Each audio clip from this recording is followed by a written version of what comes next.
Okay, it feels important to say this. I am not pulling my perspective on Israel-Palestine out of my ass, okay? I'm not just guessing that Israel is committing a genocide against Palestine. I have studied and researched this. I have bona fides, and I will share them. First of all, I'm a Jewish woman.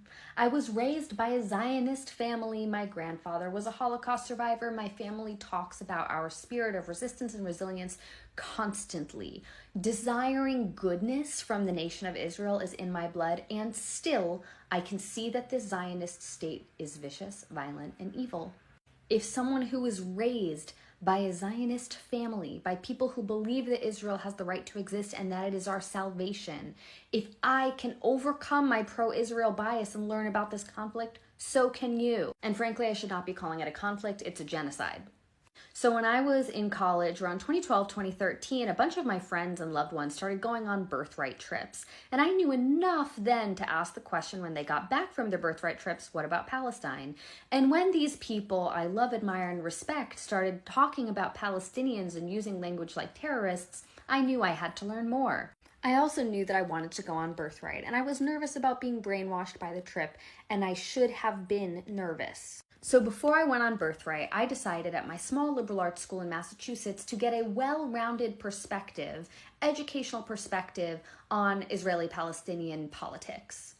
I took 4 courses: Suffering and Evil in the Jewish Tradition, the Jewish Experience, Middle East Politics, and Arab-Israeli Conflict. I also took international and comparative politics courses that often brought up Israel and Palestine in comparisons to, for example, apartheid South Africa. And by the time I finished my ample coursework on the subject before I went on birthright, I was already pro-Palestine. Because once you are in the literature, once you are in the research, not the media stories about this, not the pro-Zionist rigmarole on CNN and MSNBC, once you are in the literature and the data, this isn't a debate. This isn't a question.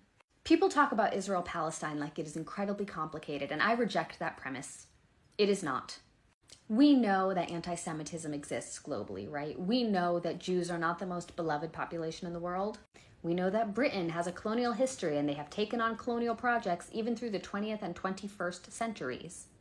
Essentially, Britain already wanted to colonize Palestine. So did the United States. And at the end of World War II, Britain and the US got to talking and they thought, who do we want to exploit for military labor someplace that is surrounded by brown people so that we can rape and pillage land that we don't currently have access to?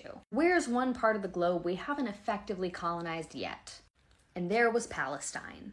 And Britain had been trying to colonize Palestine already. And so this was passed off to Jews who had just survived the Holocaust as a gift. Here we're granting you this parcel of land so that you and your progeny can exist in peace and not be violated anymore. Congratulations. Except that land already belonged to someone. Palestinians were already living there. And the US and Britain didn't give a shit about the well-being of Jews. They didn't care. This wasn't a gift for Jews. This was always intended to be a trap of, you do our military labor for us. We'll put you here and we'll grant you this parcel of land that already belongs to someone that there are already people on.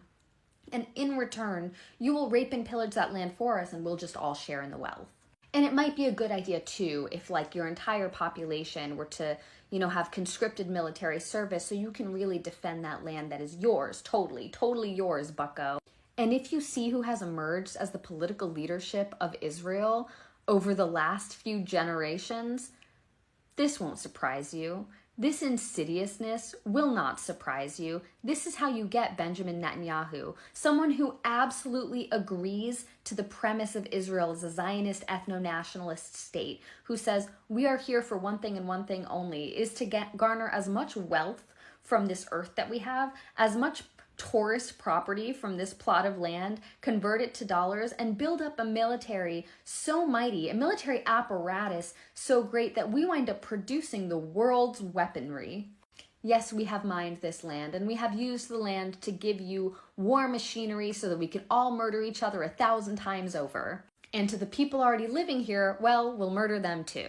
I took basically a semester and a half of college courses on this, and I know in my bones that what Israel is doing right now is a genocide. It's evil. What they've been doing for the last 75 years is a genocide. It is drip violence. slow violence, protracted harm. It is meant to exhaust the civilian population of Palestine. It is meant to exhaust all Palestinians out of their will to fight. And all the benefit, the wealth garnered from that land goes to the primary stakeholders, not the Palestinian people to whom the land originally belonged.